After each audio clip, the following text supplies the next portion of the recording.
السلام علیکم. ہمارے ساتھ مولانا عنایت اللہ عمری صاحب ہیں جو بنگلور سے تشریف لائے ہیں. وہ بھارت ہنی کی وزٹ پہ ہے آج، جو آلریڈی بھارت ہنی سے مانوس بھی ہے، تو اپنے رودات جو بھی ان کا جو ایکسپیرینس ہے وہ ہمارے سے شیئر کریں گے. جی جزاک اللہ خیر. بسم اللہ الرحمن الرحیم وصلی اللہ علی النبی الکریم. رب اشرح لی صدری ویسر لی امری واحلل عقدۃ من لسانی یفقہوا قولی. واوحى ربک الی النحل ان اتخذی من الجبال بیوتا ومن الشجر ومما یعرشون ثم کلی من کل الثمرات فاسلکی سبل ربک ذللا یخرج من بطونها شراب مختلف الوانه فیہ شفاء للناس ان فی ذلک لآیۃ لقوم یتفکرون. ابھی میں نے جو آیت کریمہ پڑھی ہے یہ سورۃ النحل کی آیت نمبر 68 اور 69 ہے. اس میں اللہ تعالیٰ شہد کی مکھی کا ذکر کرتے ہیں اور بتاتے ہیں کہ تمہارے رب نے شہد کی مکھی کی طرف وحی کی کہ وہ پہاڑوں پر اپنا گھر بنائے، درختوں پر اپنا گھر بنائے اور اونچی جگہوں پر اپنا گھر بنائے. یہ کیسی عجیب بات ہے کہ شہد کی مکھی جو کام کرتی ہے اس سے اندازہ ہوتا ہے کہ واقعی یہ کام خدا کی نگرانی میں ہو رہا ہے. اس کا ایک ایک کام دیکھیے. شہد کی مکھی کے بارے میں بتایا جاتا ہے کہ سب سے پہلے جو وہ گھر بناتی ہے مسدس ٹائپ کا گھر، یعنی یہ آرکیٹیکٹ کا ایک دم اعلیٰ ترین نمونہ ہے. اور ایسا بنانا جو ہے اس کے لیے میجرمنٹ کا اتنی باریکی سے خیال کرنا پڑتا ہے، اس کے بغیر جو ہے یہ مسدس نوعیت کے گھر بنانا بہت مشکل ہے. انگلش میں اس کو بینزین بولتے ہیں. بنزین. اور دوسری بات یہ ہے کہ یہ جو شہد کی مکھی اپنا جو گھر بناتی ہے وہ ایک تو اس کے بنانے کا بہت انوکھا ایسا انفراسٹرکچر ہے کہ ایسا لگتا ہے کہ واقعی اللہ کی وحی سے کر رہی ہے. اور دوسری بات یہ ہے کہ وہ شہد جمع کرنے کے لیے جو نکلتی ہے اس کی جو ٹائم کی جو پلاننگ ہے وہ بھی انتہائی انوکھی ہے. یعنی وہ اپنا سفر اندھیرے میں شروع کر دیتی ہے، یعنی ابھی سورج نہیں نکلا ہوتا ہے، روشنی نہیں نکلی ہوتی ہے، وہ اس سے پہلے ہی اپنا سفر شروع کر دیتی ہے.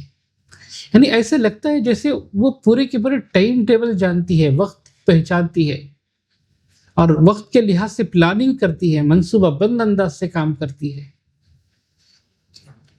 اور جب وہ واپس ہوتی ہے تو اندھیرا ہونے سے پہلے، سورج ڈوبنے سے پہلے وہ اپنا سفر شروع کر دیتی ہے تاکہ اجالے ہی میں وہ اپنی منزل پر پہنچ سکے. اور پھر وہ ایسی ٹیکنیک اور ایسا علم رکھتی ہے، ایسے معلومات جانتی ہے. جیسے مثال کے طور پر ایک مکھی جس نے پھلوں کو دیکھا ہو یا پھولوں کو دیکھا ہو اور وہ اپنی جو اسپیشیز ہیں ان کو اگر وہ اس کی اطلاع دینا چاہتی ہے تو ایسا عجیب و غریب انوکھے ٹائپ کا وہ ڈانس کرتی ہے جس کے ذریعے سارے مکھیوں کو پتہ چل جاتا ہے کہ انہیں کس رخ پر جانا ہے، کس سمت پر جانا ہے اور کہاں کتنے کلومیٹر پر جو ہے وہ شہد کے لیے ان کے لیے پلانٹ موجود ہے، یعنی کہاں پر پھول ہیں، کہاں پر پھل ہیں جہاں سے وہ اپنی غذا لے سکے. تو یہ اللہ تعالیٰ نے اس کو انتہائی عجیب و غریب صلاحیت دی ہے. پھر اللہ نے اس کو کہا کہ ثم کلی من کل الثمرات، کہ ہر قسم کے پھلوں کو کھا کر اس کے ذریعے سے وہ شہد تیار کرتی ہے. اور اس وجہ سے مختلف پھلوں کی وجہ سے، مختلف پھولوں کی وجہ سے اس کی شکل میں فرق آ جاتا ہے، اس کی رنگت میں فرق آتا ہے، اس کے ذائقے میں فرق آتا ہے، یہاں تک کہ اس کے جو فوائد ہیں وہ بھی بدل جاتے ہیں.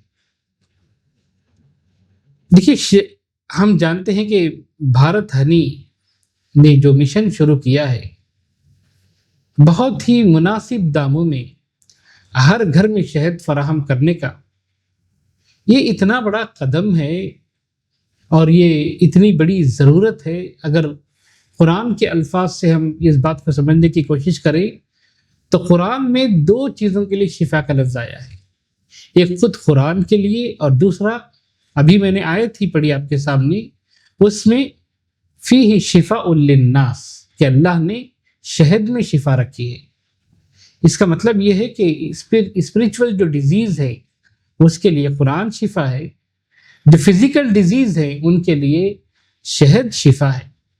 جب اللہ نے بتا دیا ہے تو شہد کی فراہمی اور شہد کو ہر جگہ پر پہنچانا، اور پھر اس کے بینیفٹ کے لحاظ سے آپ یہاں پر دیکھ سکتے ہیں کہ جامن ہنی ہے، اس کے علاوہ ملٹی فلورا ہے جو مختلف پھلوں سے پھولوں سے شہد بناتی ہے، اور پھر مخصوص پلانٹس کے ذریعے سے بھی جو شہد تیار کیا جاتا ہے، وہ الگ الگ قسم کے جو شہد ہیں بھارت ہنی نے ان تمام کو ایک جگہ جمع کر دیا ہے۔ تقریباً کتنے شہد ہیں؟ 8 قسم کے شہد 8 قسم اویلیبل ہے ہمارے پاس۔ اور دوسری بات یہ ہے کہ یہ واقعی میں قدرت کا یہ حسن ہے کہ خدا نے ایسے انتظامات کیے اور ایک چھوٹی سی مخلوق کے ذریعے سے اتنے انسانوں کی غذا کا، دوا کا اللہ تعالیٰ نے انتظام کیا ہے۔ تو یہ شہد بیماریوں کے لیے شفا ہے، اور اگر آپ بیمار نہیں ہیں تو اس کا یہ مطلب نہیں کہ وہ آپ کی ضرورت نہیں ہے، وہ غذا بھی ہے۔ اس طرح شہد غذا بھی ہے اور دوا بھی ہے۔ دیکھیے آج کل جو حکماء جو ادویہ تیار کرتے ہیں، بجائے اس کے کہ وہ اس میں شکر کا محلول استعمال کریں، اس کے بجائے اگر وہ شکر کے محلول کے بجائے خالص شہد استعمال کریں تو اس کے فوائد بہت زیادہ حد تک بڑھ سکتے ہیں۔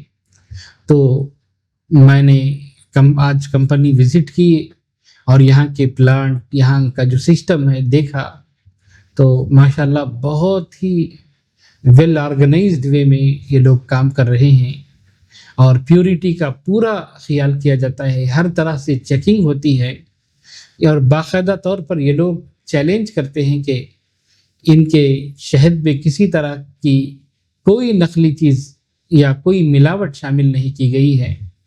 تو ہم اللہ سے دعا کرتے ہیں کہ اللہ تعالیٰ اس کمپنی کو ترقی دے اور اس کے ذریعے سے ہر گھر میں شہد پہنچے۔